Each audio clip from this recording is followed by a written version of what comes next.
या पिठाला पाहून तुम्हाला सुद्धा प्रश्न पडला असेल की हे पीठ कसे फर्मेंट केले आहे, तांदूळ किती घ्यायचे, डाळी किती घ्यायच्या. पीठ फर्मेंट करण्याची थोडीशी वेगळी पद्धत या व्हिडिओमध्ये सांगितली आहे. ही इडली बनवत असताना इथे मी जराही इनोचा किंवा सोड्याचा वापर केलेला नाही.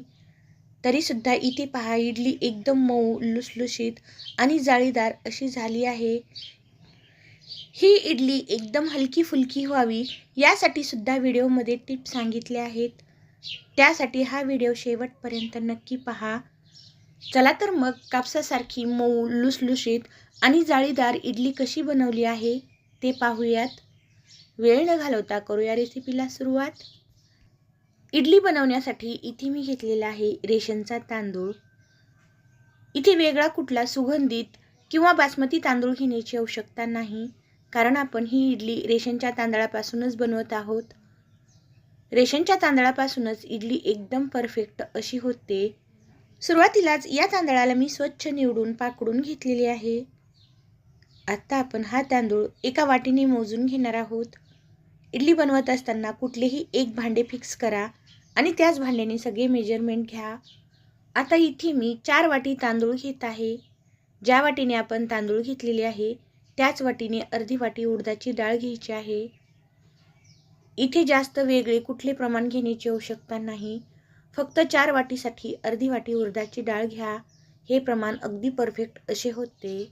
आणि आपले पीठ छान फर्मेंट व्हावे यासाठी मसाल्याच्या डब्यामध्ये जो चमचा असतो त्या चमच्याने 1 चमचा मेथी दाणे घ्यायचे आहेत. यामुळेच आपले पीठ छान फर्मेंट होते. आता हे तांदूळ हाताने चांगले चोळून 4 ते 5 वेळा स्वच्छ पाण्याने धुवून घ्यायचे आहेत. असे केल्यामुळे जे रेशनच्या तांदळाला थोडेसे काळसर डाग असतात किंवा धूळ असते तर ती निघून जाईल. तर इथे मी हे तांदूळ 4 ते 5 वेळा स्वच्छ पाण्याने धुवून घेतले आहेत. आणि नंतर तांदळाच्या वर 2 इंच पाणी घालून आपल्याला हे तांदूळ 5 ते 6 तासांसाठी भिजत ठेवायचे आहेत. तर जवळजवळ 5 ते 6 तास झाले आहेत आणि इथे आपले तांदूळ छान भिजले आहेत. तांदूळ मिक्सरमध्ये काढण्या अगोदर अजून एक आपण तयारी करणार आहोत. ज्या वाटीने आपण डाळ तांदूळ घेतलेले आहेत त्याच वाटीने अर्धी वाटी पोहे घेणार आहोत. इथे पोहे सुद्धा एक वेळ पाण्याने स्वच्छ धुवून नंतर भिजत घालायचे आहेत. जे आपण कांदा पोहे करण्यासाठी पोहे घेतो तेच हे पोहे आहेत.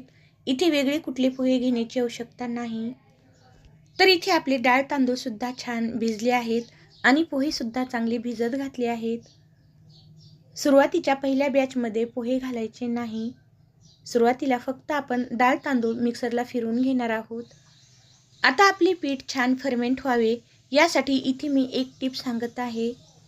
आपण मिक्सरला फिरवत असताना दुसरे पाणी घालतो, तर दुसरे पाणी न घालता जे आपण डाळ तांदूळ भिजत घातलेले पाणी आहे तेच घालायचे आहे.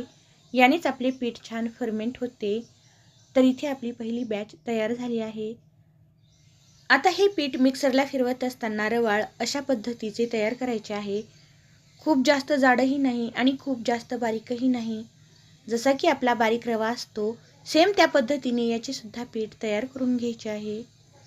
तयार झालेले पीठ एका मोठ्या भांड्यामध्ये काढून घेऊयात. ज्या भांड्यामध्ये आपण हे पीठ काढणार आहोत ते भांडे पसरटही असावे आणि थोडेसे मोठेही असावे, कारण पीठ फर्मेंट होऊन जास्त होते. आता दुसरी बॅच मिक्सरला फिरवत असताना यामध्ये पोहे घालणार आहोत. तर पोहे सुद्धा छान भिजले आहेत. दुसरी बॅच फिरवत असताना थोडीशी जास्त वेळ फिरवून घ्या, कारण पोहे बारीक होण्यासाठी थोडासा वेळ लागतो. आता यामध्ये जे डाळ तांदूळ भिजत घातलेले पाणी आहे तेच घालूयात. आता ही सुद्धा बॅच मिक्सरला फिरवून घेणार आहोत. तर इथे आपली दुसरी सुद्धा बॅच तयार झालेली आहे. अशाच पद्धतीने बाकीचे राहिलेले डाळ तांदूळ सुद्धा मिक्सरला फिरवून घेऊयात. तर इथे तुमच्या लक्षात आले असेल की 4 वाटी तांदूळ, अर्धी वाटी उडदाची डाळ, अर्धी वाटी पोहे आणि 1 चमचा मेथी दाणे घेतले आहेत. इथे कुठले वेगळे साहित्य घेण्याची आवश्यकता नाही. जर तुम्ही यामध्ये पोहे घालत नसाल तर एकदा नक्की घालून पहा. पोह्यामुळेच इडली एकदम हलकी फुलकी होते. त्याचबरोबर जर तुम्ही मेथी दाणे घालत नसाल तर त्यामुळेच पीठ एकदम छान फर्मेंट होते आणि इडली छान जाळीदार अशी होते. आता हे सगळे पीठ छान एकत्र मिसळून घेऊयात. तुम्ही या पिठाची कन्सिस्टन्सी पाहू शकतात. खूप जास्त पातळही नाही आणि खूप जास्त घट्टही नाही, अशा पद्धतीचं पीठ आपल्याला पाहिजे आहे. आता या पिठामध्ये आपण चवीनुसार मीठसुद्धा घालणार आहोत. इथे तुम्हाला प्रश्न पडला असेल की लगेच यामध्ये मीठ का घालायचे? तर याचे कारण इडली करते वेळेस तुम्हाला सांगते. मीठ घालून परत याला चांगले एकत्र मिसळून घेऊयात. तर इथे बघा, आपले पीठ फक्त अर्धा पातेले इतके झाले आहे. हे पीठ फर्मेंट झाले की पातेले गच्च भरते. त्यासाठी घेताना शक्यतो भांडे मोठे आणि पसरट असे घ्यावे. आता यावरती झाकण ठेवून आपल्याला हे पीठ एक रात्रभर किंवा 10 ते 12 तास भिजत ठेवायचे आहे. तर जवळजवळ 10 ते 12 तास झाले आहे आणि इथे तुम्ही पाहू शकतात की आपले पीठ किती छान फर्मेंट झाले आहे. दिसताच या पिठाला किती छान जाळी दिसत आहे. जर तुम्हाला माझी ही रेसिपी आवडली असेल तर प्लीज व्हिडिओला लाईक करा, चॅनलला सबस्क्राईब करा. त्यामुळे येणारी प्रत्येक रेसिपी ही सगळ्यात अगोदर तुमच्यापर्यंत पोहोचेल. सबस्क्राईब करणे हे पूर्णपणे निःशुल्क आहे. आता तुम्हाला सांगते की मी संध्याकाळीच मीठ का घातले.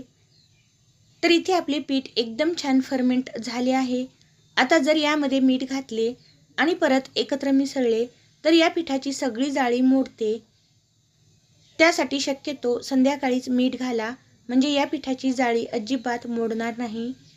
आता हे पीठ हलक्या हाताने चांगले एकत्र मिसळून घेऊयात. पीठ पाहताच किती हलके फुलके असे दिसत आहे. असे पीठ झाले की आता अजिबात वेळ घालवायचा नाही किंवा हे पीठ खूप जास्त वेळ ठेवायचे सुद्धा नाही. आता आपण या पिठाची लगेचच इडली तयार करणार आहोत. त्यासाठी बाजूलाच इडली पात्र घेतले आहे आणि यामध्ये अर्धा लिटर पाणी घातले आहे. इडली पात्र तळाला काळे होते, यासाठी यामध्ये 2 लिंबाच्या फोडी घाला. यामुळे इडली पात्र तळाला अजिबात काळे होणार नाही. आहे ना, ही सुद्धा एक महत्त्वाची टीप. आता आपण हे पाणी उकळण्यासाठी ठेवूया. हे पाणी उकळत आहे तोपर्यंत आपण प्लेटमध्ये पीठ घालूयात. त्यासाठी इथे मी इडलीच्या प्लेट घेतल्या आहेत. सगळ्या प्लेटला अशा प्रकारे चांगले तेल लावून घेऊयात. तेल लावल्यामुळे इडली छान अलगद बाजूला निघते. आता जे तयार करून ठेवलेले पीठ आहे ते यामध्ये सोडायचे आहे. यामध्ये पीठ घालत असताना एका साच्यामध्ये 1च चमचा इतकेच पीठ घाला. यापेक्षा जास्त पीठ घालण्याची आवश्यकता नाही, कारण इडली फुगण्यासाठी थोडीशी जागा लागते. अशाच प्रकारे सगळ्या साच्यांमध्ये पीठ भरून घेते. तर इथे आपल्या तिन्ही प्लेट तयार झालेल्या आहेत. आता या प्लेट शिजण्यासाठी ठेवूयात. जे सुरुवातीला आपण पाणी उकळण्यासाठी ठेवले होते ते पाणीसुद्धा छान उकळले आहे. आता यामध्ये एक एक प्लेट ठेवून देऊया. पहिली प्लेट ठेवली की दुसरी प्लेट ठेवत असताना जे छिद्र आहेत त्या छिद्राच्या वर इडली आली पाहिजे अशी ठेवा, कारण एकमेकांची प्लेटची वाफ दुसऱ्या इडलीवर येते आणि त्यामुळे इडलीसुद्धा खराब होते. त्यासाठी इडलीच्या प्लेट ठेवत असताना थोड्याशा क्रॉस अशा ठेवा. जरी वाफ तयार झाली तरी इडलीवर पडणार नाही. आता ही इडली मंद गॅसवरती 10 ते 12 मिनिट चांगली शिजवून घेऊयात. तर जवळजवळ 10 ते 12 मिनिट झाले आहेत आणि इथे आपली इडली छान शिजली आहे. आता एक एक प्लेट काढून पाहूयात की इडलीची वाफ एकमेकांवरती आली आहे की नाही. तर इथे तुम्ही पाहू शकतात की आपली इडली एकदम मस्त अशी तयार झालेली आहे. जरी वाफ तयार झाली तरीसुद्धा एकही इडलीवरती आलेली नाही. सगळ्याच इडल्या एकदम छान अशा तयार झालेल्या आहेत. आता या इडल्या थंड झाल्यानंतर बाजूला काढून घेऊयात. तर इथे तुम्ही पाहू शकतात की आपली इडली एकदम मस्त जाळीदार, मऊ, लुसलुशीत आणि कापसासारखी पांढरी शुभ्र अशी दिसत आहे. यामध्ये थोडासुद्धा इनो किंवा सोडा न घालता तरीसुद्धा एकदम हलकी फुलकी अशी झाली आहे. आहे ना इडली करण्याची एकदम सोपी पद्धत. अशाच प्रकारे सगळ्याच इडल्या काढून घेऊयात. इथे तुम्हाला वाटेल की एकच इडली जाळीदार झाली आहे का, तर असे नाही. सगळ्याच इडल्या एकसारख्या मऊ, लुसलुशीत आणि जाळीदार अशा झाल्या आहेत. तुम्ही अशी इडली एकदा नक्की बनवून पहा आणि कशी झाली हे कमेंट बॉक्समध्ये सांगायला विसरू नका. रेसिपी पाहिल्याबद्दल धन्यवाद. पुन्हा भेटूया अशाच एका छानशा रेसिपीसोबत. तोपर्यंत मस्त खा आणि मस्त रहा.